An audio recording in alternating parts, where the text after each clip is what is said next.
Eid'l Adha o Feast of Sacrifice gisaulog sa atong mga kaigsuunang Muslim pinaagi sa congregational prayer sa naglahing lugar sa Mindanao.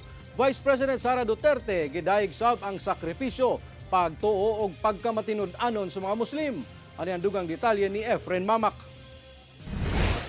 Allahu Akbar, Allahu Akbar. Ginagsa sa atong mga kaigsuunang Muslim ang congregational prayer agig pagsaulog sa Eid'l Adha o Feast of Sacrifice nga gipaygayon sa People's Palace sa Cotabato City kaganinang buntag. Gipangunahan sab ni BARM Chief Minister Abdul Rauf Makakua ang laing congregational prayer activity nga gipaygayon sa Bangsamoro Government Center sa maong syudad. Dungan sab nagampo ang ato mga kaigsuunang Muslim kalabot sa maong aktibidad sa bag-ong abli nga barangay hall sa barangay Buliok sa Ligawasan Municipality Special Geographic Area BARM.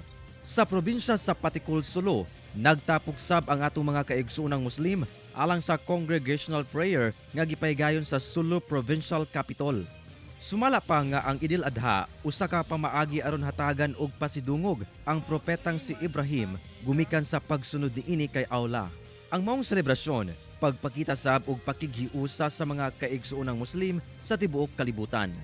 Gani sa mensahe ni Vice President Inday Sara Duterte, gidayeg niini ang sakripisyo, pagtuo ug pagkamatinud-anon sa mga Muslim. Ang diwa ng Eid'l Adha ay nagsisilbing paalala ng lakas ng loob, pagbibigayan at malasakit sa kapwa. Mga katangiang lubhang mahalaga sa kasalukuyang panahon. Ang aking pakikiisa sa inyo ay pinagtitibay ng kapatiran, paggalang at pagtanggap.